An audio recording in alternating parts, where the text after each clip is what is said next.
In a snow-covered birch forest, a white dog appears in broad daylight, holding a blood-stained child's handkerchief in its mouth. No one knows where it came from, but thanks to it, Madison, missing for 3 nights, is found unconscious beneath a tree moss, stuffed in her mouth, her body freezing cold. And when she wakes, she whispers a name no one expected: Ellie. A mystery buried for 40 years comes alive. A dog once called the white-furred angel. This isn't just a rescue. It's a story that defies logic and time itself. Subscribe now so you won't miss the next gripping and emotional cinematic episode from us. The wind rolled over the hills like a whisper, threading itself through the birch trees, standing tall and silent at the edge of the sleepy town.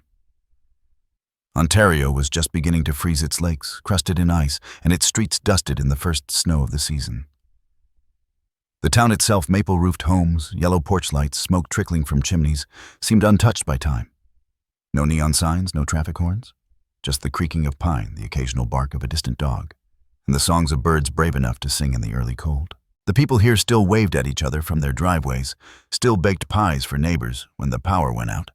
And nestled at the far edge of town, where the woods grew thickest and the sky opened wide, above the birch canopy, lived a little girl named Madison. She was 6, the kind of child who talked to flowers and asked clouds where they slept.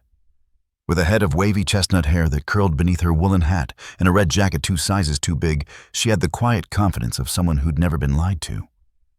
Her laugh was unguarded and full, and her eyes held that electric sort of curiosity that made adults lower their voices when she entered a room. Every afternoon, like clockwork, Madison would take her grandmother's hand and walk into the woods that framed their home. These weren't menacing woods.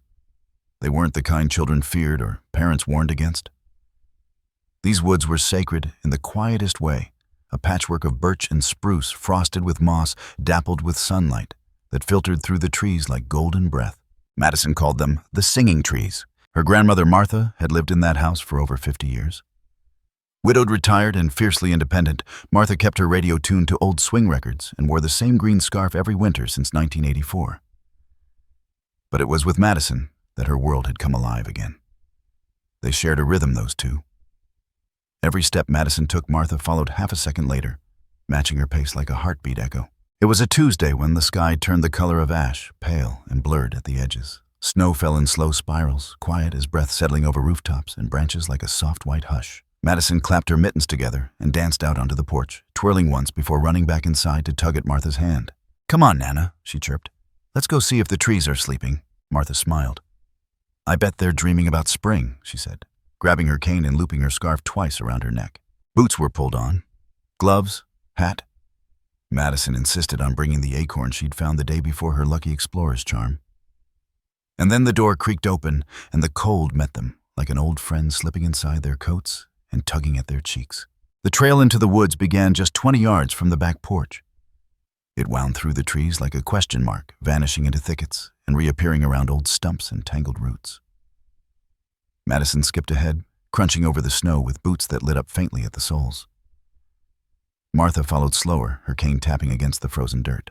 The deeper they went, the quieter it got. No cars, no people. Just the rustle of leaves and the faint flapping of a crow's wings high above. Madison turned around every few minutes to check on her grandmother. "You okay, Nana?" "I'm fine, darling," Martha replied. "Just don't run too far." But Madison couldn't help herself. The forest felt like a dream today. The snow muffled her steps, and the trees seemed to lean in as if listening. She twirled beneath a cluster of birches, their white trunks glowing against the deep green of the spruce.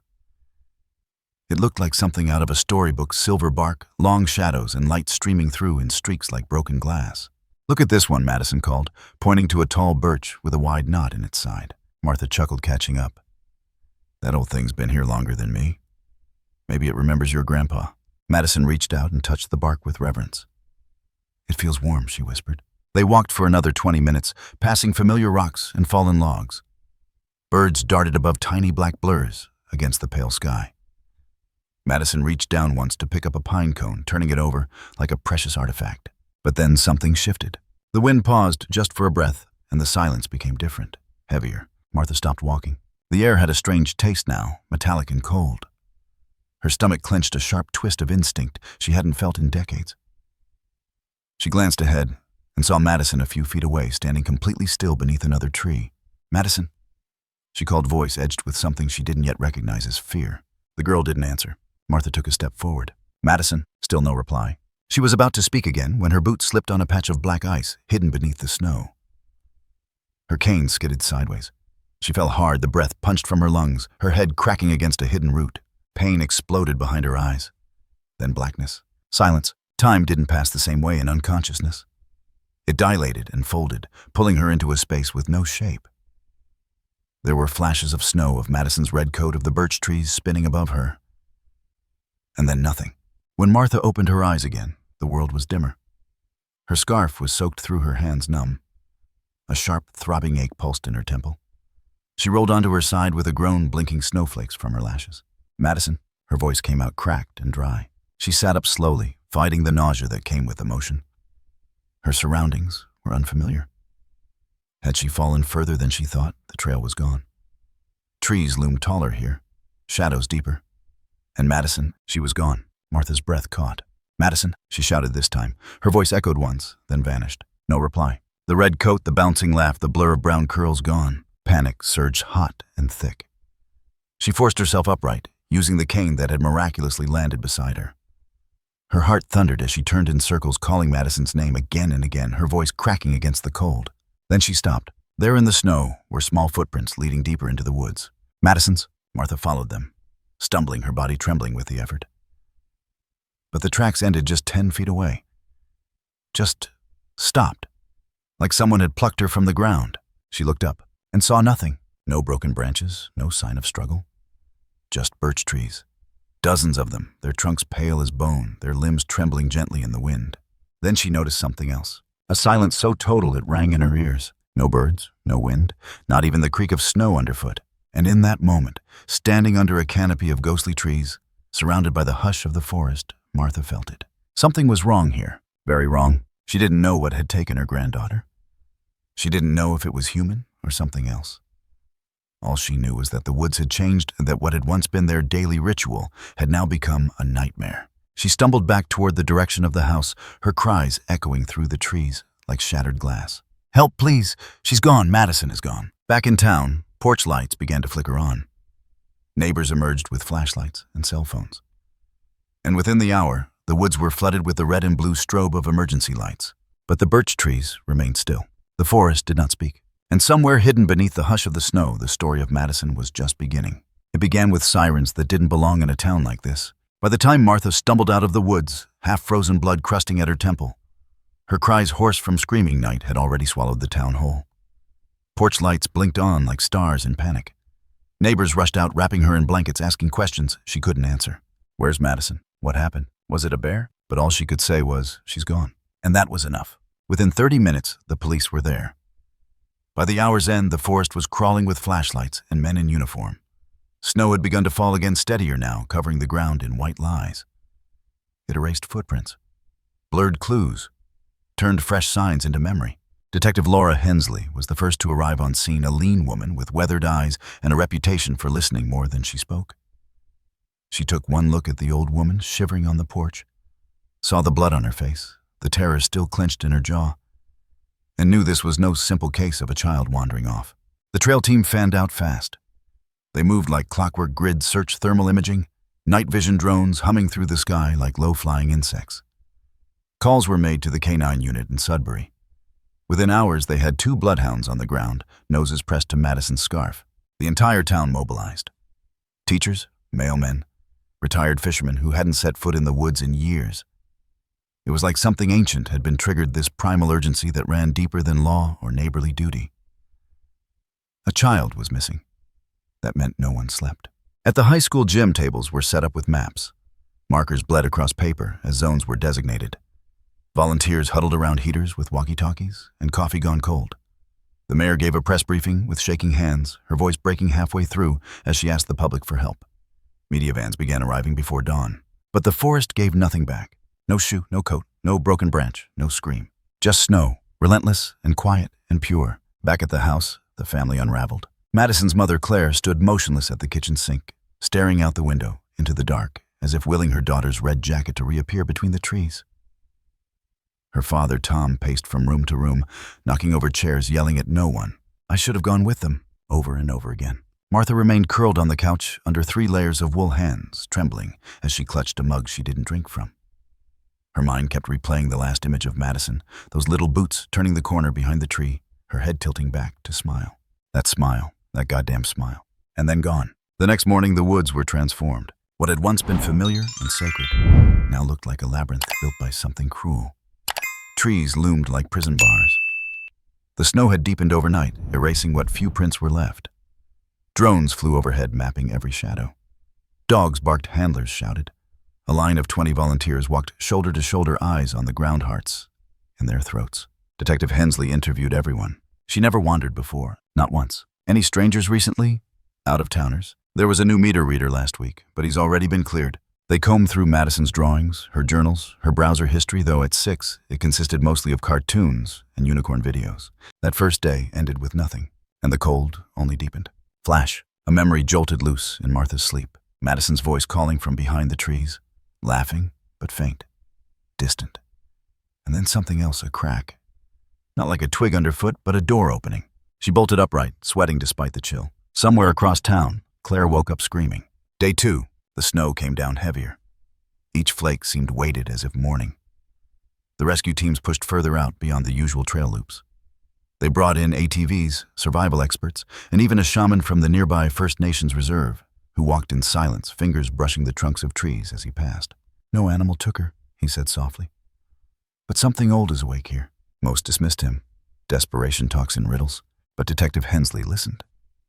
And she looked again at the maps. How could a 6-year-old disappear without a trace in less than 10 minutes? How could her trail just vanish? She requested satellite data, examined wind speeds, factored in animal migration paths, old mines, even local urban legends. Still, the forest said nothing. Claire hadn't moved from Madison's room. She sat on the bed surrounded by stuffed animals and pastel walls, the scent of bubblegum shampoo still clinging to the pillow. She watched home videos on repeat. Madison dancing at the lake. Madison losing her first tooth. Madison, cheeks full of cake, saying, "This is the best day ever." The pain was a hunger, a slow gnawing thing that chewed at her ribs day and night. Tom tried to be strong. He took calls, spoke to news crews, shook hands with police. But every time he closed the front door behind him, he leaned against it and wept.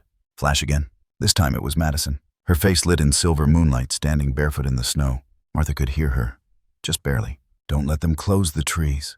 Then the dream collapsed in on itself. Day 3. The town was silent now. No school bells, no church chimes, just the sound of engines from snowmobiles, the grind of shovels, and the occasional sharp bark of a frustrated dog. Volunteers started dropping off. It's too cold. Nothing to find. Even the media began pulling back their headlines, growing colder with each passing hour. Local girl feared dead after disappearance. Search enters day 3 with no leads. Experts say chances slim in winter survival case. Detective Hensley stared at her caseboard until her vision blurred. Theories splintered. Madison had fallen into an old well. She'd been abducted and driven off. She'd wandered and succumbed to the elements, but none explained the silence. The stillness. The absence of any single scream, struggle, or sound. The forest swallowed her, whole. And yet somewhere beneath the dread, something stirred. Hope. Faint and defiant, like the glow of a candle held against a storm. Flash. Claire dreaming now. She's in the forest, but it's different, colorless, blurred at the edges. The trees whisper in voices too soft to decipher. Madison is ahead of her, just beyond reach. "Come back, baby," she begs. Madison turns, smiles. Then something behind her moves. Dark, tall, featureless, and the dream shatters. By nightfall, on the 3rd day, the sky turned purple-black.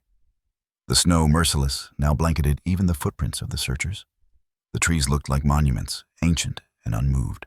At the edge of the forest, Martha stood wrapped in a borrowed coat, staring into the dark like it had answers. She whispered one word, barely audible. "Please." Behind her, Claire crumbled to the ground, sobbing into her hands. Tom couldn't take it anymore. He punched the side of the porch post hard enough to crack bone blood spilling across his knuckles like ink. Detective Hensley stood by her cruiser watching the snowfall. She knew what tomorrow would bring. Fewer volunteers, dwindling hope. The official shift in tone from rescue to recovery. She opened her notebook and flipped to the last page and began to write. Victim Madison Hale. Female, brown hair, hazel eyes. Missing since 3:14 p.m. Tuesday. Last seen Birch Trail 300 meters from family home. Weather 7 degrees Celsius, light snowfall turning heavy. Hypotheses, wandering child / abduction status open. Likelihood of survival diminishing. She closed the book. And for the first time in her career, she whispered to herself, "What if we're not alone in there?" The trees swayed gently, untouched by wind. Snow kept falling, and the forest watched, silent, waiting. It was the fourth morning. A frost-bitten silence lay across the town like a burial shroud. The sun hadn't risen yet, not truly. Just a faint gray glow bleeding behind the trees. The kind of light that made shadows stretch longer than they should and made the snow glisten like something holy. Inside the Hale home, no one was sleeping. Claire sat at the kitchen table in the same sweater she'd worn 3 days ago. The lamp above her cast a pale, flickering circle of light, but she didn't see it. Her hands clutched a cold cup of coffee. Her eyes stared blankly into the dark beyond the window, where the forest pressed up against the world, like something alive and watching. Tom sat in the living room, barely breathing, as if the silence itself would break if he moved too much. The police scanner hissed low beside him, static, and updates volunteers pulling back for the night, the temperature dropping below -10. Useless facts. Nothing about Madison. And upstairs, Martha prayed to a God she hadn't spoken to in years. No one expected anything anymore. So when the scratching started at the front door, no one moved at first. They thought it was the wind, or maybe a branch tapping against the siding. Claire flinched, turned her head slightly. The sound came again, sharper this time. Claws against wood. "Tom," she whispered. He was already on his feet. The knock, if it could be called that, came again. Not loud, not frantic, just persistent. Tom crossed the room in 4 strides and threw open the door. And there, standing in the snow like something conjured from dream or myth, was a dog. A big one. White-furred, thick-coated, but filthy. Its legs caked in mud and pine needles, its belly wet with melted snow. Tufts of fur clung to frozen burrs. Its eyes were ice blue, ancient, rimmed with frost, and something else, exhaustion maybe, or sorrow. In its mouth, clutched gently between yellowed teeth, hung a small, blood-stained piece of cloth. A child's handkerchief. Claire gasped. Her knees buckled. She dropped the mug. It shattered on the tile behind her, shards skidding under cabinets. She didn't care. She knew that cloth. She'd embroidered the name herself. Madison in pink thread. A butterfly next to the N. Where did you get that?" Tom murmured, his voice trembling as he knelt. The dog stepped forward, slow, deliberate. It dropped the handkerchief at Tom's feet and backed away, sitting down on the porch, breathing heavy. Steam rose from its fur like smoke. Claire picked up the cloth with shaking hands. Blood, not fresh, dark, dried in places, and something else, moss clinging to the edges, grit like forest soil rubbed deep into the fabric. She pressed it to her face and sobbed. Martha appeared in the doorway moments later, eyes swollen, lips chapped from prayers and dry air. She saw the dog, and she dropped her cane. Within 15 minutes, Detective Hensley was back on the scene. The cruiser skidded to a stop outside the house, tires crunching through snow that had iced overnight. Her boots hit the ground hard, breath pluming into the cold as she rushed to the porch. She saw the dog, saw the cloth. Her heart skipped. The officers behind her, Matthews, Chen, and Jordan, stepped forward cautiously. "What the hell kind of dog is that?" Jordan muttered. "It's huge," said Chen, "like a wolf." No collar, Hensley noted, and no tag. Where the hell did it come from? Claire was pale. Her arms crossed so tightly it looked like she was holding herself together by sheer force. "He brought it," she said. "He brought her cloth."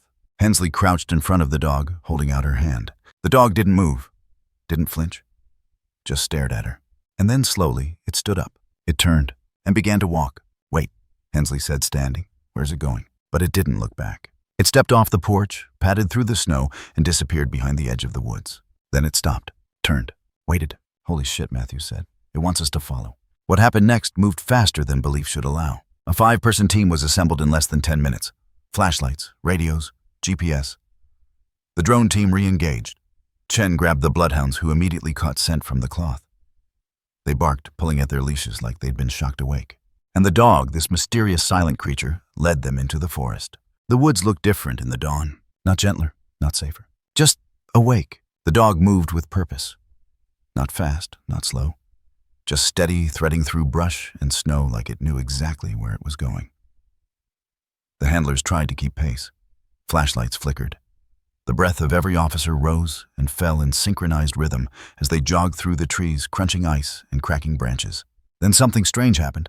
The dogs, trained, loyal, focused, stopped, one by one. They began to whine, low, uneasy. Their ears pinned back. They refused to go further, but the white dog kept moving.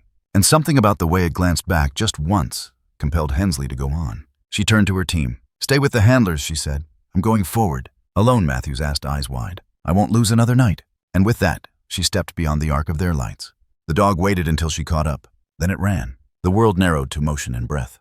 Trees, wind, bark, ice, feet pounding, light bouncing, the sound of her own pulse in her ears.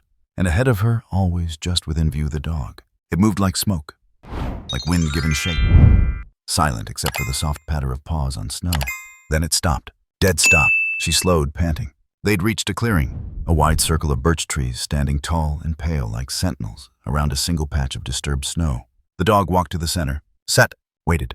Hensley stepped forward, boots crunching, until she stood beside it. She looked down.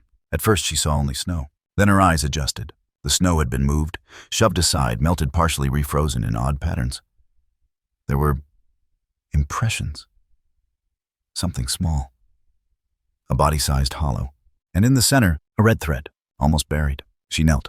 Gloved fingers brushed away the frost. A button, tiny, plastic, shaped like a flower. Her heart shattered and rebuilt itself in the same second. Madison's coat had flower buttons. The radio on her chest crackled. "Hensley, do you copy?" She pressed the receiver. "I've got something." Then the dog stood, faced the tree line, and growled. It was the first sound it had made.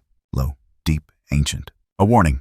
And when Hensley looked up, she saw it. A glint, far between the trees, like eyes, watching, then gone. She didn't chase, didn't speak, just whispered, "We're close." And the wind seemed to agree. Back at the house, Claire stood at the window. The forest stared back at her. She clutched the cloth, now sealed in evidence plastic, and whispered her daughter's name like a prayer. Tom stood behind her, arms wrapped around her waist. Martha lit a candle.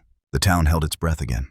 But this time, the silence wasn't empty. Something had cracked. Something had shifted. They weren't alone in this anymore. Someone had brought them, a sign. Not a miracle, but a trail. A chance. The dog returned that night. It sat on the porch again, wet and silent, as if it had always belonged there. And when Claire opened the door, it didn't enter. It just looked at her. And then as the snow began to fall once more, it lay down, guarding, waiting, like it knew the night wasn't over yet, like it knew what was still to come. It was just past 6 a.m. when the dog took off again. No command, no noise, no glance back. It bolted into the tree line with a suddenness that made the officers flinch. Detective Hensley was ready. She'd been standing near the edge of the yard, coffee untouched in her thermos, staring at the frost-covered trail that led back into the forest. The dog's body blurred against the snow, a white streak threading through the undergrowth like breath in the cold. And she ran after it. Behind her, 2 officers and a volunteer paramedic followed. No one spoke. No one needed to. The silence was no longer empty. It was tense, bracing, like the whole forest had inhaled and wasn't sure if it would exhale again. They moved fast. The dog was quick but not reckless. It weaved through tree trunks, hurdled low logs, darted past groves of pine without ever disappearing. It knew the land. Knew the rhythm. Its paws barely left prints in the fresh snow, but its purpose was carved into every stride. Hensley struggled to keep pace. The air was razor-sharp, slicing through her lungs with every gasp. Her boots crushed down into snowdrifts that nearly swallowed her ankles. She stumbled once, caught herself against a half-buried root, and kept going. Her breath billowed behind her like a ghost. The others fell behind.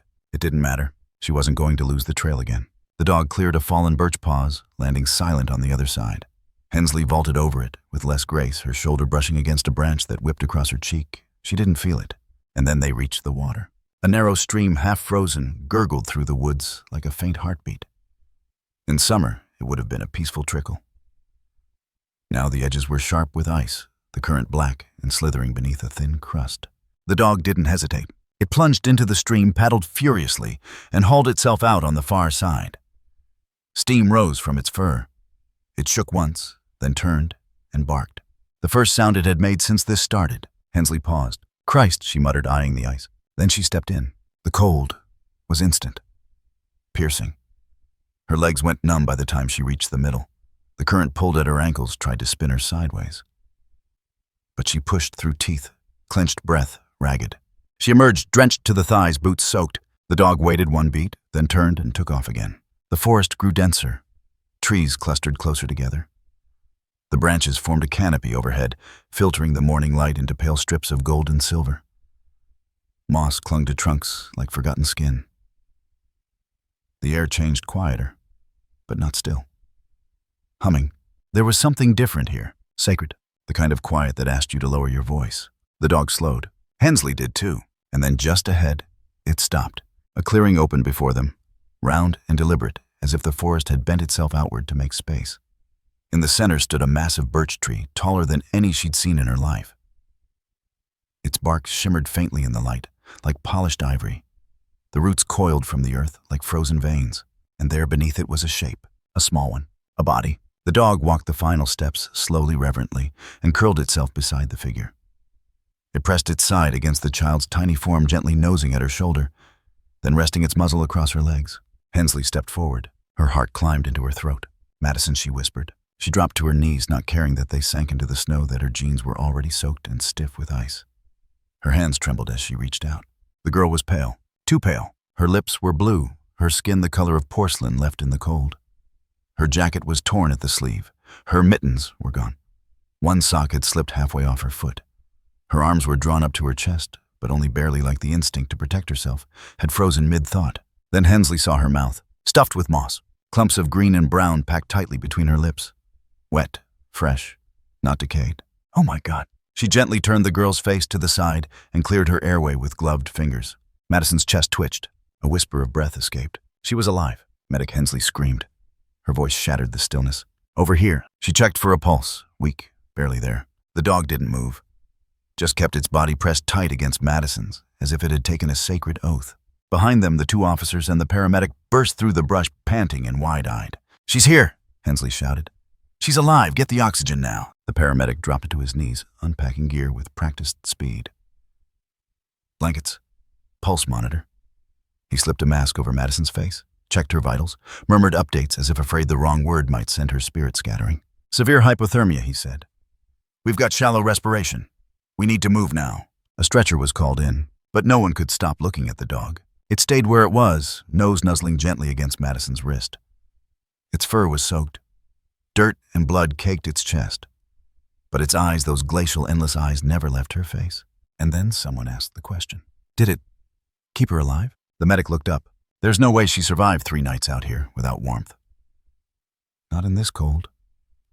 "Her core temp's low, but she's not frostbitten. No signs of frostnip either. That's impossible." "She wasn't alone," Hensley said, voice quiet. "She had him." The dog finally stood. Its muscles rippled beneath its coat snow, falling in little bursts off its fur. It backed up slowly, letting the paramedics do their work. Then it sat just beyond the tree line and watched, not pacing, not barking, just watching, as if waiting for permission to go. Madison stirred once. A whimper. Her eyes fluttered. They opened, just for a second, and in that second, she looked up through the mask, through the faces, and the oxygen, and the sky, and saw him. Her lips parted. Her voice, raw and paper-thin, cracked through the air like a spark. "Ellie?" Then she passed out again. No one knew what that meant. Not yet. But it stuck in their minds, long after the medic strapped her to the stretcher and radioed for the helicopter. Long after Hensley walked slowly back through the forest, water sloshing in her boots, her legs screaming in protest. They carried Madison out beneath the birch canopy. The dog followed behind, quiet, proud, like a soldier walking his last patrol. And when they reached the edge of the woods, when the trees gave way to town, and roads, and lights, and sirens, he stopped. He turned and vanished into the trees. No sound, no goodbye. Just a swirl of snow where his paws had been. The helicopter landed like thunder on the rooftop of St. Joseph's Regional Medical Center, its rotors slicing the sky into frantic pieces. A wall of snow kicked up around the landing pad, swirling in a storm of light and noise as paramedics rushed the stretcher through the rooftop door. Inside, everything became light and metal and urgency. 6-year-old female, the paramedics shouted over the commotion. "Severe hypothermia, possible malnourishment exposure trauma. Pulse weak but present. She's been out in sub-zero temperatures for over 70 hours. The ER team moved like a single organism. Gloved hands, wires, monitors, heated blankets. A code team stood by. Nurses barked vitals. A trauma surgeon issued commands with clipped precision, and one nurse softly brushed hair from Madison's face with trembling fingers. "She's so small," the nurse whispered, "so goddamn small." But the numbers on the monitor refused to give up. A faint, stubborn beat, steady, slow, impossibly there. It was a miracle. There was no other word for it. Downstairs in the waiting room, Claire and Tom paced opposite ends of the glass-paneled corridor like twin storms about to collide. Martha sat in a wheelchair, blanket draped over her legs, eyes fixed on the elevator, as if she could will it to open. Outside the hospital's sliding doors, the dog had returned. He sat beneath the overhang, unmoving, soaked again in snow, head tilted slightly toward the entrance. He did not bark. He did not whine. He simply waited. Security noticed, of course. A few officers from the search detail approached, cautious but curious. He growled only once, low and barely audible, when one of them reached for his head. They backed off after that, and still he didn't leave. In the ICU, Madison lay pale beneath heated blankets, her body covered in sensors and IV lines. Her lips were dry and cracked. Her tiny fingers curled in half-formed fists. Her breathing was shallow but consistent. Her eyelids fluttered now and then, as if caught between dreams and memory. Every time the machines beeped, her parents flinched. "Why isn't she waking up?"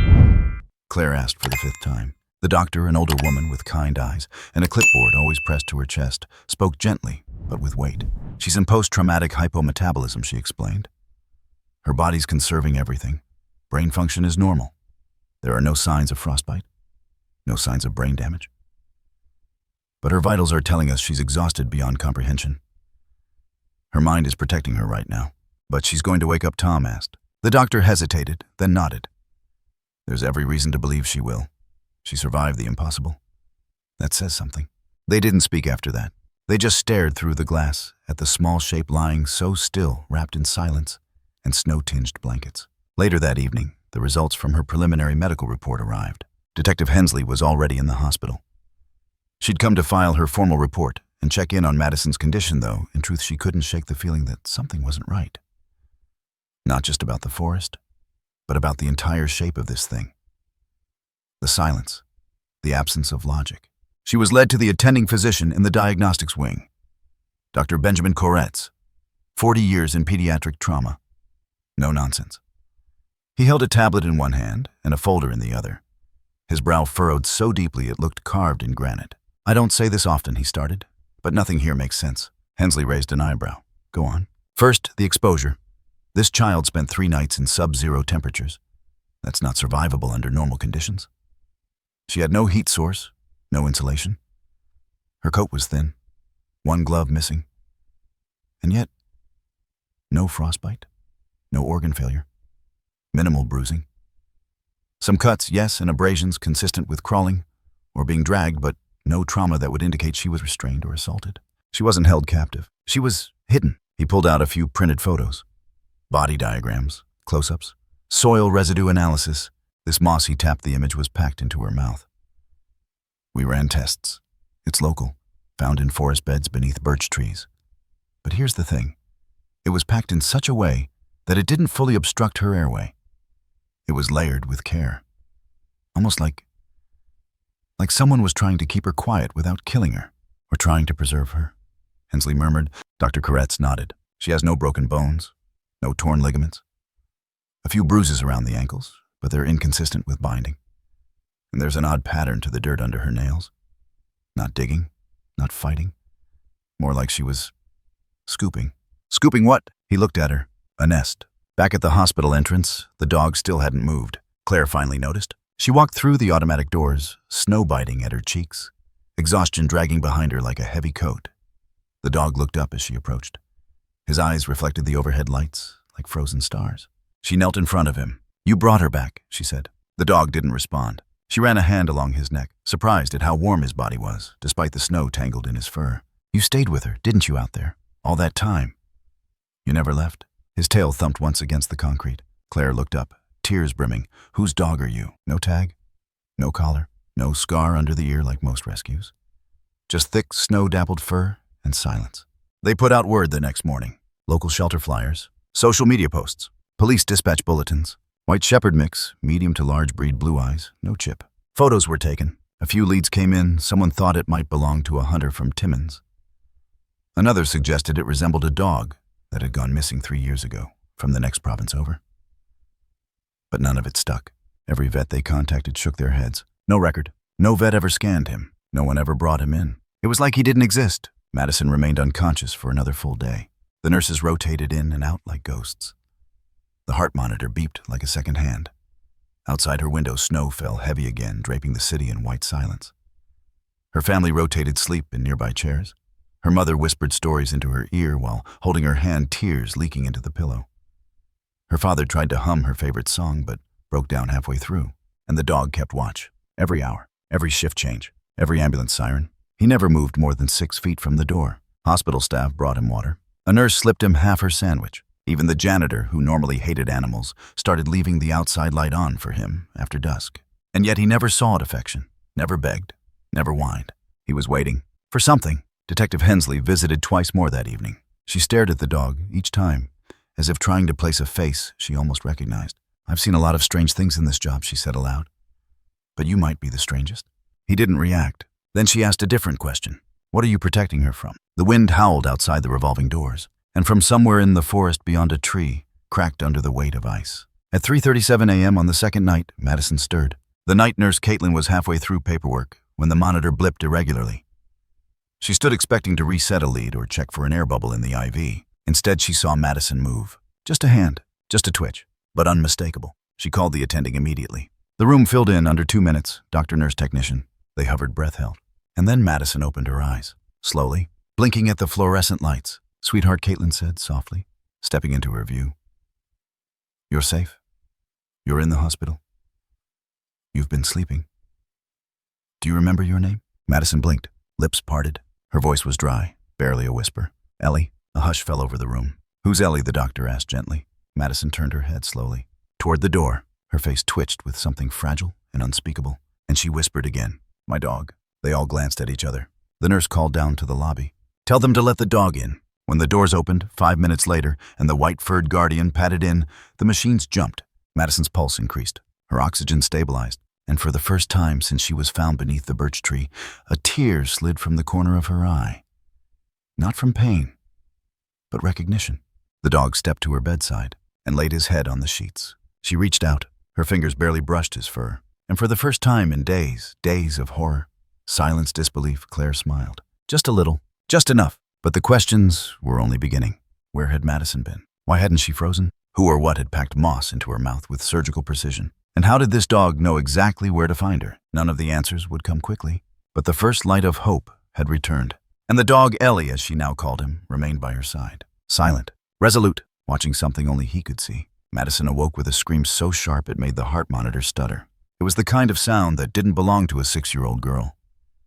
It belonged to something hunted. Something dragged from darkness into light before it was ready. Her eyes snapped open wild and unfocused. She clawed at the oxygen mask, her small fists trembling, her breath coming in frantic gasps. "Easy, Madison, baby, it's okay." Claire rushed to her bedside, voice breaking, hands out, but careful not to touch just yet. The nurse pressed the call button as the doctor stormed in, already reaching for the sedative just in case. But Madison didn't need sedation. She needed to be heard. "No, wind, make it stop, she screamed, clutching her ears. "She's still whispering. She never stops." Claire wrapped her arms around her daughter, pulling her close.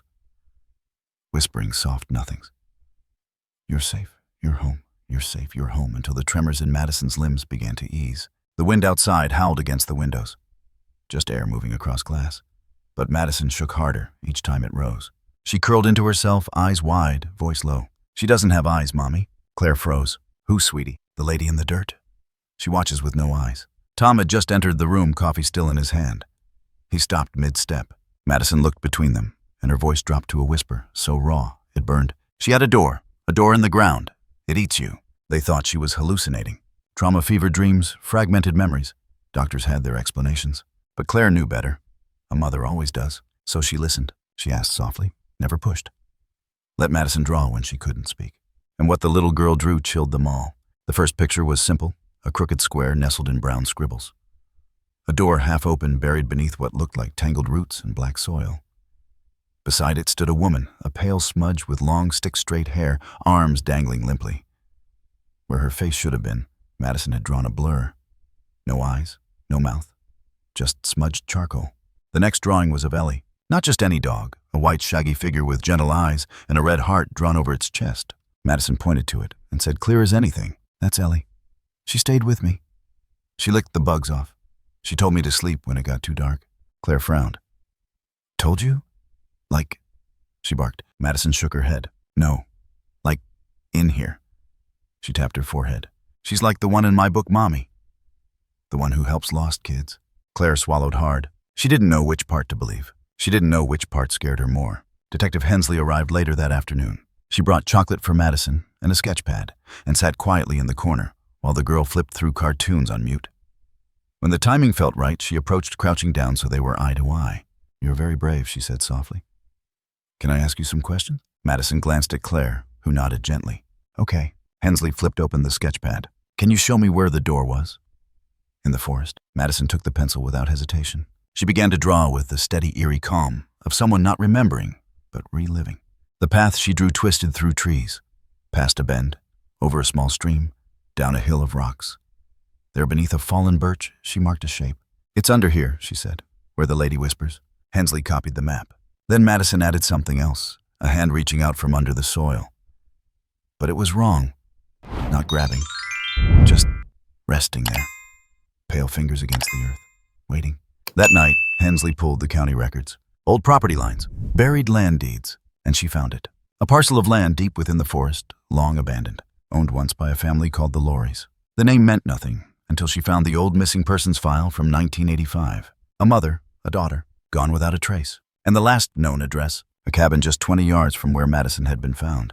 The search team returned to the forest at dawn. Ellie didn't lead this time. He watched from the edge of the trees as the officers moved deeper into the woods, armed with Madison's drawing and the satellite coordinates from the 1985 case file. They crossed the stream, climbed the hill, and found it.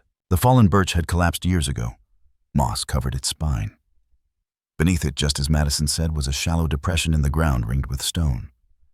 The remnants of what looked like a sealed hatch lay beneath the snow. They began to dig. The smell came first. Rot, not of a body, but of time. Damp earth, mold, oil, mildew clinging to concrete that hadn't seen light in decades. A latch? Rusty, bolted but brittle. They broke it open with a crowbar. The hatch groaned as it opened, releasing a sigh of air so cold it steamed in the sunlight. Flashlights pierced the dark. Steps led downward. The air grew heavy, metallic. At the bottom, a single room. Concrete walls, mold blackened, cracked. In one corner, a small rusted cot. On it, a child's blanket stiff with age. The walls were covered in drawings, charcoal smears, stick figures, hundreds of them. Some smiling, some crying, all with no eyes. On the floor, bones. Animal mostly, rodents, birds. But in the far corner behind a broken shelf, they found something else. A dress, small, faded, and a stuffed rabbit half decayed. The name stitched into the collar of the dress. Lily, the missing girl from 1985. Back at the hospital, Madison was quieter. She slept more, held Ellie close, flinched every time someone opened a door. When Hensley told Claire what they found, she didn't sugarcoat it. "I think she wasn't the first." Claire went still. "We believe the Lorry family never left. At least not all of them. The mother was mentally ill. There were records, but they were sealed after the investigation stalled. No body was ever found. But someone was still living out there. Maybe for years. But why Madison? We don't know. Maybe she was in the wrong place at the wrong time. Maybe..." She reminded someone of Lily. Claire's face crumpled. Hensley sat with her in silence. Outside the room, the hospital continued on. Nurses walking phones, ringing elevators, chiming. Life. But inside the room, time had become something else. Slower, heavier. Then from the doorway, Madison spoke. She just wanted to be seen. Claire turned. "What, sweetie?" The lady. She was lonely. She watched but didn't blink, like she forgot how. Claire pulled her close. "Don't think about her anymore, baby. She can't hurt you now." But Madison's voice was distant, dreamy. She was sad. Why? Because Ellie didn't come for her. Claire froze. "What do you mean?" Madison looked down at the dog in her lap, stroking his fur softly. She waited and waited, but no one ever came. And then she got stuck down there, all twisted up, like roots. She smiled faintly, but now Ellie came back, for me, so she can rest. And for the first time since she'd been found, Madison's breathing slowed, not from fear, but peace. Later that week, Hensley sat at her desk, staring at the police sketch artist's rendering of the woman with no eyes, drawn entirely from Madison's memory. Beside it was a black and white photo from the Lorry case. The resemblance was chilling. Same jawline, same long hair, same slight slouch to the shoulders, different eyes, or lack thereof. The forest was quiet again. Snow fell gentle now. The hatch had been sealed. The site cordoned off. Investigations launched. Forensics pulled fragments of history from the dirt. But none of it could answer the question, burning in everyone's mind. Who truly had taken Madison, and who or what had kept her alive? That night, Claire read the book Madison always loved. The one with the brave little girl and her magical dog protector Ellie. Halfway through the story, Madison looked up and said, "I think my Ellie's different." Claire smiled softly. "How so?" "She's been here before." She patted the dog's head. "He's old." Outside the window, the wind whispered through the birch trees. And for the first time in weeks, it didn't scare anyone. The town of Cold Creek hadn't seen this much attention in decades. First came the helicopters, then the national news crews. Reporters swarmed the hospital entrance like crows at dusk.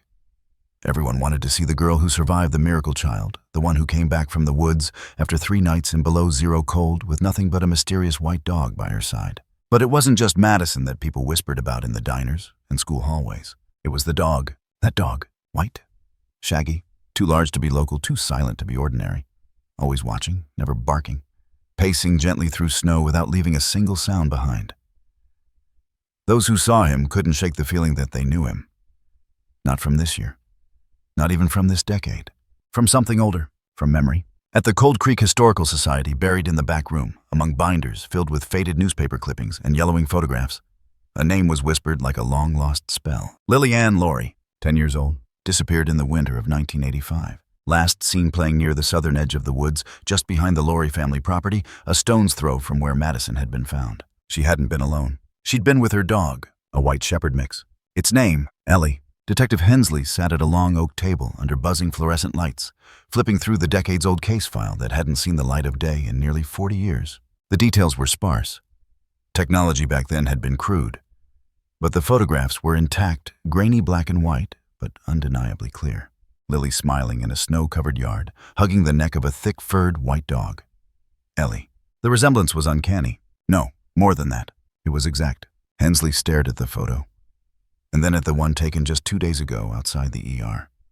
The one the local press had used in every article about the white savior dog. Same eyes, same ears, same crooked spot behind the left paw. She swallowed. This was impossible. Dr. Koretz was skeptical. "I don't deal in folklore, detective," he said, flipping through the file with mild irritation. "I'm a man of science." "Then explain this," Hensley said, sliding across a printed frame from the security camera, showing Ellie curled beside Madison's bed, his head resting on her legs. Dr. Koretz didn't speak. So Hensley laid the 2 photos side by side, the one from 1985 and the one from last night. "It's not just a similar dog," she said quietly. "It's the same dog." Dr. Koretz shook his head. "Dogs don't live 40 years. "Exactly," she replied. Silence thickened the air between them. Then Koretz stood. "I'll run the test," he said. "But when it comes back showing the dog is a different animal, I want this hysteria put to bed." But it didn't come back different. They collected a sample easily done with the amount of fur Ellie left behind after shaking out snow in the hospital lobby. The DNA lab technician called Hensley personally the next evening. "I double-checked, triple-checked. It's a perfect match." "To what?" "To the archived sample from the 1985 Laurie case. They still had a genetic imprint on file from a vet visit 3 weeks before Lily went missing. The original Ellie. It's the same dog." Hensley gripped the edge of her desk. "You're telling me a dog that went missing 40 years ago just saved a child in 2025. I'm telling you, the text said this animal is biologically identical to the one that disappeared with Lily Laurie. Exact mitochondrial profile. 0 degradation. That's not possible." "I agree." Click. She didn't sleep that night. Instead, she pored over the Laurie case. Photos, reports, statements. The Laurie family had been quiet people. Lived on the outskirts. Rarely came into town. The mother, Evelyn, was reportedly unstable, rumors of delusions, erratic behavior. But nothing had ever been proven. The father, Joseph, died in a logging accident 6 months before Lily vanished. After the disappearance, Evelyn was never seen again. No body, no trace. The house burned down the winter after. An accident, they said. But the foundation had remained, and beneath it, the hatch. It had been there all along, waiting. At a town meeting, hastily called in the community center gym, Hensley presented the evidence quietly, behind closed doors to the mayor and a handful of senior officials. The mayor, a grizzled man with white stubble, and a hunter's instinct, stared long and hard at the photo of Ellie. "I remember that dog," he said finally. "I was 16. I helped search for Lily." "Do you remember what happened?" He nodded slowly. "They said the woods took her." "What does that mean?" "It's just something people said back then. When kids went missing. When hunters didn't come back. The woods, they keep what they want. Give back what they're ready to release." Hensley wasn't sure whether to laugh or shiver. The town librarian, an older woman with trembling hands, pulled out a weathered scrapbook from her bag. She flipped to a page of newspaper clippings. "Dog saves girl, 1963. White shepherd pulls child from icy river, 49. Local boy found alive in snowstorm. Claimed silent dog, led him home, 1932.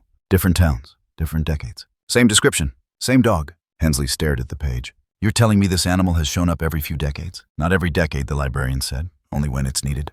Back at the hospital, Ellie paced the hallway like a silent sentinel.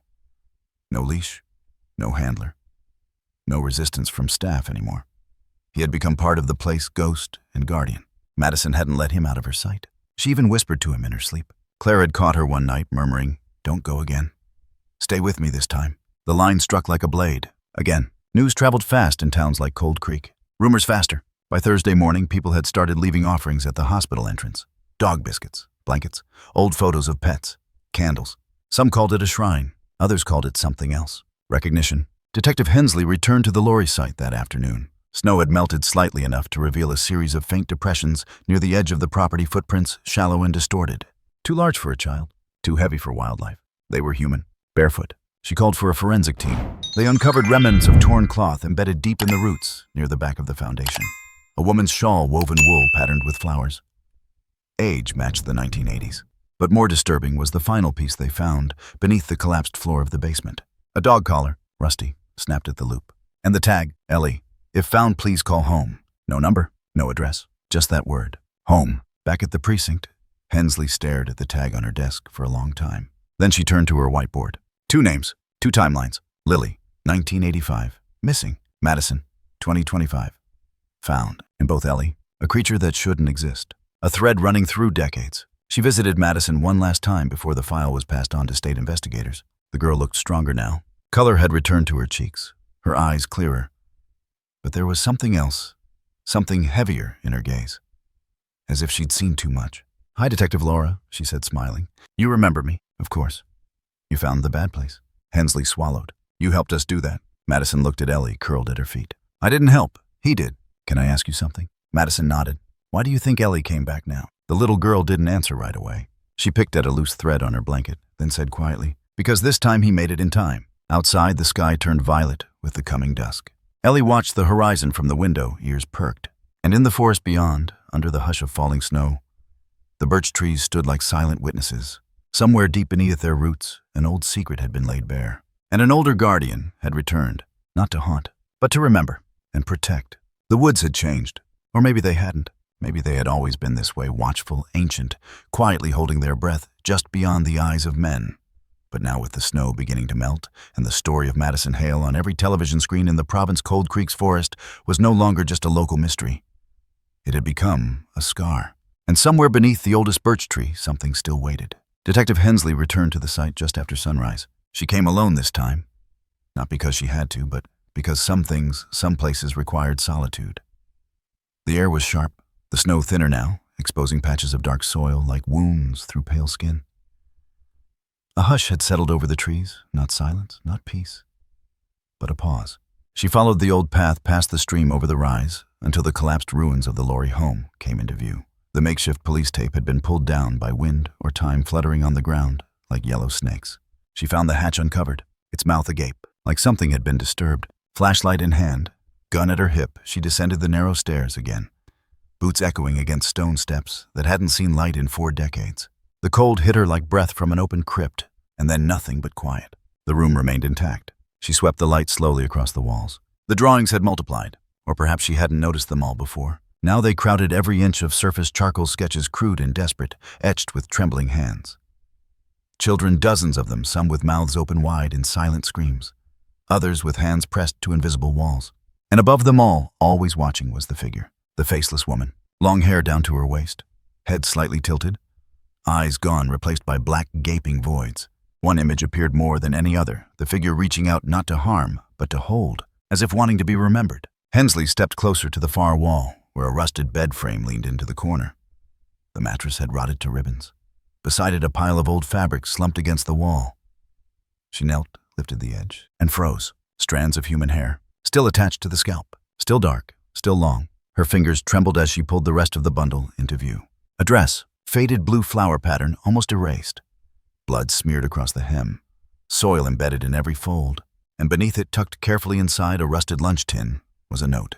Folded paper, child's handwriting. She opened it. "Dear Mommy and Ellie, I'm being good. I don't cry at night. I wait like you said. I don't try to run anymore. I think the lady is sad too. I gave her my song and she let me sleep. If you find this, I'm in the room under the cold place. Please bring Ellie. She'll remember. Love, Lily." Hensley's throat tightened. She didn't realize she was crying until the flashlight shook. Then her radio crackled. "Hensley, this is dispatch. We've got something." She stood, wiped her face, voice hoarse. "Go ahead." "Footprints. Fresh. Human. Large. Near the birch tree. We think someone was watching the site last night. Copy that she said already moving? She climbed out of the hatch and scanned the clearing. The birch tree stood tall, majestic sun bleeding through its white bark. And there, just beneath the base of its roots, pressed into damp snow, were prints. One set, barefoot, too long, too wide, male. She crouched to examine them, still sharp at the edges, recent, within hours. Are we sure this place is sealed? She radioed. Affirmative. No entry since last shift. No vehicle spotted either. Then whoever it was didn't come in. A long pause. You think they came out? She didn't answer. That night, Ellie didn't return to the hospital. He had vanished sometime after Madison fell asleep. No one saw him leave. No cameras caught him. Claire searched the halls, calling softly, growing more frantic by the hour. But Ellie was gone. Madison knew the moment she opened her eyes. He had to go, she whispered. He's not done yet. Back at the precinct, Hensley gathered a small team. No press, no supervisors, just those who had been in the woods, who had seen the truth no one else dared speak aloud. They returned to the birch at midnight. Snow fell like ash. Guns-drawn flashlights slicing the dark, they moved slowly toward the clearing. Then movement, a blur between the trees. Something darted. Contact left, an officer shouted, but it was gone. They gave chase, crashing through underbrush breath, visible in wild bursts, radios screaming static. And then, a scream. High, human, not from their team. It echoed through the trees, bouncing in unnatural ways. Then silence. All lights converged on the sound's origin. But there was nothing. Just a piece of cloth fluttering from a low branch. A shawl. Blue. Stained. Same pattern as the one found in the cellar. Back at the site beneath the birch, Hensley stood frozen. She looked down at the base of the tree, where the snow had melted to slush. A shape had formed in the dirt. Not footprints. Fingers. As if something or someone had been trying to pull itself out from beneath. Ma'am, one of the officers said, voice barely above a whisper. What are we looking at? Hensley stared into the trees, and for the first time in her life, she told the truth. I don't know. She didn't sleep for the next 3 nights, and the forest didn't rest either, because something had shifted. Something had come back, but not everything that returns comes in peace. The 4th night fell like a warning. Not a calm darkness, not the quiet hush of snowfall or the stillness of stars. This night pulsed. The wind didn't whisper, it hunted. The trees leaned together in secret, their silhouettes sharper than usual, as though the forest itself had tensed. Tom Hale zipped his coat up to his throat, standing in the driveway beside Detective Hensley. His eyes were dark-rimmed, not just from sleeplessness, but from something sharper. Determination sharpened into something closer to rage. You're sure about this? He asked, her voice low. She nodded once. Fresh tracks. Found them this morning. Same place, same size. Too deliberate to be an animal, and too clean to be random. No lights, no sirens. They had driven separate cars parked half a mile from the birch clearing. This wasn't sanctioned. This wasn't official. This was personal. And Tom had demanded to come. He wasn't going to stay behind again. Not when whatever or whoever had stalked his daughter was possibly still out there. They moved quickly and quietly, stepping over old roots and soft ground where the snow had melted into a slick film of mud. The temperature had dropped again, the wind biting at their fingers through their gloves. Ellie met them near the tree line. He stood motionless, head cocked slightly like he'd been waiting. And then he turned and trotted ahead as if leading them again into what neither had dared name out loud. Not a rescue this time, a hunt. The forest was a cathedral of cold. The trees thickened as they moved deeper. Flashlights flicked over bark and brush, every beam dancing just ahead of where certainty ended. Tom held his daughter's scarf in one gloved hand. He didn't even realize he was squeezing it until his knuckles ached. They reached the base of the birch tree where the latest prints had been found. Hensley raised a hand. Here. She crouched, tracing the impressions with her light. Still deep, sharp, fresh. Then a sound. Not far. A snapping twig, too deliberate, too heavy. She rose in a heartbeat. Ellie growled. Low. Lethal. Then bolted. They ran. Branches whipped their faces, ice scratched at their shins, and the dark came alive with motion. The dog was a streak of white ahead of them. Silent now, but locked on something. Then Tom saw it. A figure just beyond a grove of spruce. Tall, moving fast. Black coat, head low. Hensley shouted, "Stop, police!" No answer. The man crashed through the trees, boots pounding, body twisting between trunks like a shadow trying to outrun the light. Hensley drew her weapon. Tom, stay with me. But Tom didn't hesitate. He ran harder, faster. He wasn't going to lose this. The forest twisted terrain shifting as the chase went on. They crossed shallow creeks, icy banks, and stretches of wet leaves that made them slip. At one point, the man ahead stumbled just enough to catch a glimpse of his profile. Tom saw part of his face. Pale, sunken, eyes wide like glass. Then Ellie launched forward. With a burst of speed and fury, the dog leapt into the air and clamped his jaws down on the man's arm. A howl split the night. Man and dog tumbled crashing into the snow with a violent thud. Tom reached them first, throwing himself forward, fists clenched. But the man kicked hard, once twice, catching Ellie in the ribs and sending the dog rolling. Then he scrambled to his feet and took off again, one hand clutching his bleeding arm, the other diving into his coat pocket.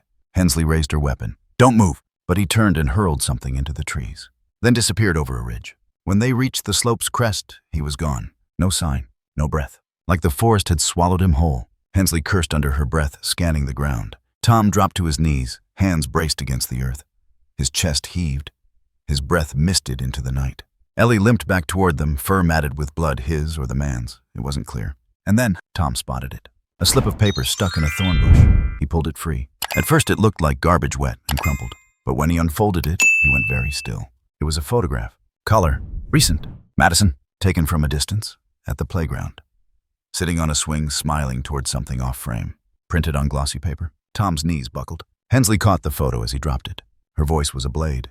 This wasn't random. He nodded slowly. His voice was barely a whisper. He's been watching her. They got back to town just before dawn. Ellie rode in the back of Hensley's truck, quiet and stiff, but still alert.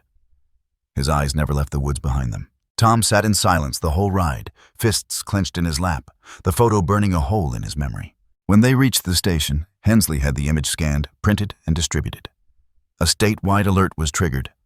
A BOLO was filed with the surrounding provinces. But they both knew. This wasn't some drifter. This wasn't someone looking for a random victim. He knew Madison. He'd chosen her. And now that she'd escaped, he was still out there, watching, waiting. At the hospital, Claire was asleep beside Madison's bed when Hensley entered. She didn't speak right away. She just placed the photograph face down on the side table. Claire opened her eyes slowly. "What is that?" Hensley hesitated, then flipped the photo. Claire's breath caught, and everything inside her broke. That night, Ellie refused to come inside. He sat at the edge of the parking lot facing the woods. Still, silent, as if daring the darkness to try again. Madison's dreams returned on the 7th night. They were quieter now, less like nightmares, and more like memories left behind in a place she hadn't known she visited. At first, the doctors thought it was medication, Ativan tapering out of her system, the stress unwinding. But Claire saw it for what it was, something different. Madison had been drawing again, not random shapes or childish doodles, but full images, rooms, corners, stairs, a bench beside a stream, a rusted gate swallowed by ivy. Things she'd never seen, places no 6-year-old should know. Claire laid the drawings out on the windowsill one by one, trying not to let her hands tremble. And then that night, Madison whispered the name, Lily. It started in the dream, as it always did. The birch trees waved in the wind, not as individuals, but as a single body. Pale trunks bending in unison, silver leaves glimmering like signals in the dusk. And beneath the largest tree stood a girl. Her hair was long and chestnut brown, parted at the side. Her white dress brushed the tops of her knees. Barefoot. No bruises, no fear, just stillness. She looked like someone who had waited too long to speak and had finally been given the air to do it. Madison stood across from her, and the girl smiled. "You're the one who came back," she said. Madison nodded slowly. "You're Lily." The girl's smile didn't change, but her eyes shimmered. "Ellie kept his promise," she said. "He never forgot." There was a rustling behind them, like paper being turned in the wind or footsteps on dry leaves. But neither of them moved. Lily tilted her head. "He was mine first, a long time ago. But I never got to finish the story." Madison stepped forward. "What story?" "The one about the ones we don't see," Lily said softly. "The ones who get lost in between. But now you're here. You saw it. You lived." She reached out, fingers pale and steady. "You just need to tell it, for all of us." Madison blinked and woke up. Her hands shook as she reached for the sketch pad by her bedside. Claire stirred in the chair next to her. "Sweetie, I need a pencil." Claire handed her one without question. Madison didn't speak for the next 20 minutes. She drew, focused, deliberate, and when she was finished, she turned the pad and showed her mother. Claire felt her blood go cold. It was a room. Cracked stone walls, a single narrow cot, and symbols scratched into the floor. But what chilled Claire most wasn't the accuracy. It was the candle on the shelf in the corner, burned halfway down wax, pooled over an old matchbox, with the word Sparrow still legible on the side. That matchbox had been recovered from the Lorry basement site just 2 days ago. Claire had never told her daughter about it. No one had. By morning, Madison had drawn 6 more scenes. A well, a wooden swing hanging crooked from a tree branch, a cellar door half buried in leaves. And in every image, somewhere tucked in a corner, was Lily. Sometimes she was smiling, sometimes watching, always waiting. Claire brought the sketches to Hensley. The detective didn't speak for a long time after looking through them. When she did, her voice was soft. None of this was public. Not a single image. These are the exact dimensions of the crawl space we found 2 days ago, Claire whispered. What is happening? Hensley shook her head. I don't know. But your daughter's remembering something she's never seen. Or something she was given. The media caught wind of it within hours. The drawings leaked someone from the hospital, or maybe someone in the chain of evidence. It didn't matter. The story went viral. Girl escapes forest after 3 days. Claims to dream a victim from 1985. Talk shows latched on. True crime podcasts exploded with speculation. Paranormal communities dissected every sketch, every interview, every half-second of available footage of Madison petting Ellie on the hospital lawn. But what no one expected was what happened next. Emails, letters, phone calls, hundreds, from all over the country. Families, grieving, desperate, all saying the same thing. My son said he saw a girl in white before he vanished. My daughter drew this same tree. She was 6. We never found her body. But I recognize that dog. I swear to God I've seen that dog before. Photos came in. Drawings. Pages from old journals. One woman sent a tape from 1994, her niece describing a woman with no face and a door made of dirt. A man from Manitoba sent a charcoal sketch his brother drew when he was 9 of a girl in a birch grove, holding hands with a white dog that had a scar over its eye. The scar Ellie had now. Claire sat in the living room phone, buzzing with alerts inbox, overflowing with messages from strangers who all carried the same hollow ache. I thought we were alone, she whispered. Hensley looked at her. You never were. The hospital set limits. No press, no interviews, but Madison kept drawing. More detailed, more personal. And in one image, she drew herself, standing beside Lily.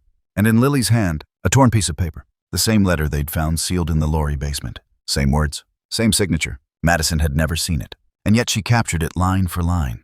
The doctors remained skeptical, talked about trauma imprinting, collective memory, implanted suggestion, but they didn't have answers. Because one thing became clear. Madison was remembering more than her own story. She was remembering theirs, all of theirs. Every child that had gone missing in silence. Every name that faded before it was spoken again. Every whisper in the woods that never made it back home. Lily had waited. Ellie had returned. And now through Madison they were speaking, not for revenge, but remembrance. One night, just before bed, Madison turned to her mother and asked, Do you think she's free now? Claire paused. Lily, Madison nodded. I think she's not waiting anymore. I think she was only here because no one remembered her, right? Claire blinked back tears. And you helped. Madison looked down at Ellie, who had once again curled beside her bed like he belonged there. She helped me first. Then Madison smiled. Not a child's grin, but something deeper, like peace. And outside, under the moonlight that filtered through the birch trees beyond the hospital lawn, the wind moved gently, carrying stories that had waited far too long to be heard. The ground had thawed by the time they returned to the forest. Snow no longer blanketed the roots. The frost that once gripped the branches had receded, giving way to damp moss and scattered leaves. And the great birch tree, its bark like white flame, stood tall in the center of the clearing, untouched by time, but somehow changed. This was where it had all begun, and now it was where they would bring it full circle. Claire had spent weeks planning it. Quietly, privately, with Tom at her side and Madison in her lap, flipping through old newspaper clippings and letters from the families who'd written in from across the country. She didn't want fanfare. No news crews, no headlines. Just a ceremony for memory. A reckoning for the unseen. They gathered beneath the tree as dusk stretched across the sky. Not many, just the people who mattered. Martha, frail but resolute, clutched a bundle of wildflowers. Detective Hensley, off duty, out of uniform, carried a single candle in a glass jar. A few townspeople stood with heads bowed, holding small photos, trinkets, teddy bears weathered by decades in attic boxes. And Madison stood in the center of it all, holding a simple wooden sign she'd painted herself. On it one word, remember. They placed it at the base of the birch, just above the roots. And then they were still. No speeches, no priest, just breath, just presence. Tom stepped forward and unrolled a scroll. It was fragile paper gone soft with age, but still legible. Names. 42 to be exact. Children who had vanished. Some from Cold Creek, some from the surrounding counties, some from as far as Ontario's northern reaches. Each name read softly into the evening air with only the wind to respond. And at the edge of the clearing, just beyond the tree's reach, sat Ellie, watching, still. His white coat shimmered beneath the amber light of sunset eyes, unreadable chest rising and falling with slow grace. He didn't move. He didn't blink, just watched, as if bearing witness. After the last name was read, Madison knelt at the base of the tree and lit a small candle in a glass bowl. She placed it on the ground, her hand steady, her gaze unwavering. Then she whispered something. No one heard, but Claire saw her lips. You're not lost anymore. Ellie lowered his head slightly. Not in sadness, in thanks. They lingered in the clearing until the first stars appeared, until the candle flames danced like fireflies in the hush. People hugged. Some wept. Others simply stood and breathed in the stillness. Tom and Claire held Madison between them, the three of them facing the tree like a family, bowing before something larger than grief. And Ellie, he remained by the root's nose, nestled against the bark tail curled around his legs. He looked tired, but content, and when they left, he stayed behind. That night, for the first time since her rescue, Madison slept without stirring. No dreams, no cries, just breath. Even Ellie, curled at the foot of her bed, seemed more at peace. His usual alert posture softened his breathing, slow, ears relaxed. Claire watched them both from the doorway, arms crossed gently over her chest. The house was still, safe, until morning. He was gone. No sound, no trace. Just an indentation in the rug where he had slept, a single strand of white fur clinging to the blanket. Madison was the first to notice. She woke, stretched, and looked down at the empty space by her feet. But she didn't cry. She didn't panic. She only smiled, then turned to the window. The woods swayed gently in the distance, and she whispered, "He had to go." Claire was already moving down the hall. "Sweetheart, Ellie's gone," Madison said simply. "He had to go help someone else." Claire stopped mid-step. "How do you know that?" "I dreamed it again." Madison stood from the bed and walked barefoot to the window, pressing her hand against the glass. Outside, the wind shifted through the branches like a soft breath. "He said goodbye," she added. "He said he's proud of me." Claire knelt beside her. "Did he say where he was going?" Madison didn't answer right away. Then softly, "To find another lost kid, someone who's scared. He only comes when they don't know how to call for help." Claire pulled her close. Tears warmed her cheeks, but Madison didn't cry, because Ellie hadn't left her. Not really. He had only moved forward, just like she was learning to do. Later that day, Tom checked the back porch. The paw prints were still there, shallow in the soft earth, vanishing just at the edge of the woods. He followed them to the clearing behind the house, where the trees grew thicker. Then they were gone. No trail, no scent, just forest. He stood for a long time listening. Nothing. But the silence didn't feel empty this time. It felt full, like someone had finally let go of something they'd been holding for too long. News outlets reached out. They wanted a follow-up. Updates. Photos. Claire declined them all. So did Hensley. The only thing that was released to the public was the image of the wooden sign. Remember sitting beneath the birch tree surrounded by candles. No names. No interviews. Just that. A message not meant for headlines, but for the ones who'd lived it. That week, Madison asked to visit the library. She wanted to find a book about dogs. Not any dog, guardian dogs. The kind that saved people, protected them. Claire smiled and said she'd help her look. But deep down, she knew there wouldn't be one quite like Ellie. Not in stories, not in fiction, because he didn't belong to a story. He belonged to memory, to legend, to something bigger than time. The candle beneath the birch still flickers every night. Sometimes people pass through, light a new one, leave a note, a flower, a small toy. Sometimes strangers. Sometimes the parents of someone who once vanished and never came back. They never ask for anything. They just kneel, close their eyes, and breathe. And if you listen closely, very closely, you might hear it. A single rustle in the branches above. A soft padded step through the underbrush. And then it's gone. As if something unseen had passed through, just long enough to make sure you were okay. 1 year later, the forest exhaled. The seasons had come full circle. Winter again, but gentler this time, like a memory repeating itself more softly. The snow didn't scream as it fell. It whispered. The birch trees still stood like pale sentinels, their bark flaking gently under the weight of time. But something had shifted. The woods no longer held their breath. They had spoken, and someone had finally listened. Madison Hale was 7 now. She walked with a steadier step, her eyes less afraid of shadow. Her hair was longer, tied in a loose braid that rested against the collar of her coat. She laughed more often. She slept through the night. But the part of her that had crossed through the silence of the forest that would never fully leave. She didn't want it to. At home, she had turned the small back room into her studio. Sheets of paper taped to the walls. Crayons, charcoal soft pencils. No one told her what to draw. No one had to.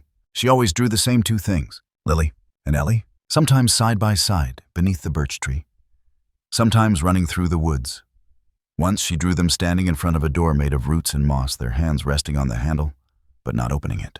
Not yet, she'd said when Claire asked what the picture meant. Not yet.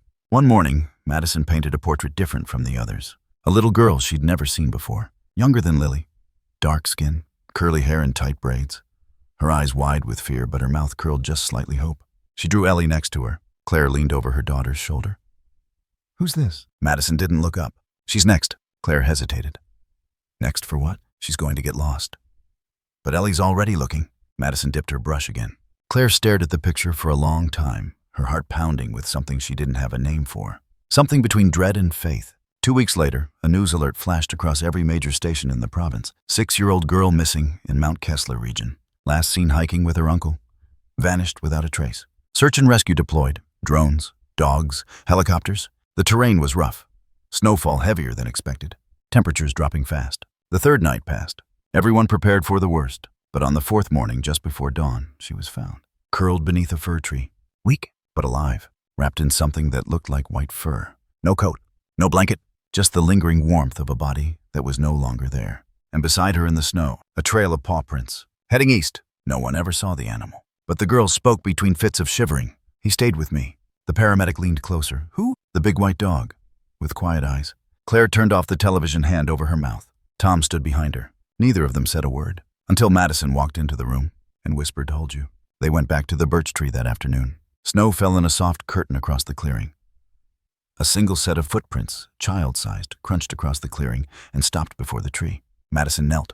She placed a small drawing at its base. This one was different. It wasn't of Lily, or herself, or Ellie. It was of the little girl from the news, smiling, hand in hand with Ellie, walking away from the tree. The camera pulls up. Higher. The birch trees stretch outward, a soft wave of white trunks swaying in a wind that doesn't shake branches, it stirs memory. The roots pulse beneath the soil with secrets kept and released. The snow ripples gently, as if something unseen has passed through. And in the distance, a single bark. Low, confident, the kind of sound that reaches deeper than the ears, the kind you feel in your chest. Then silence. Then wind. Then light. Fade to black. A single line appears. Not all angels have wings. Some only have a heart and a silent tale.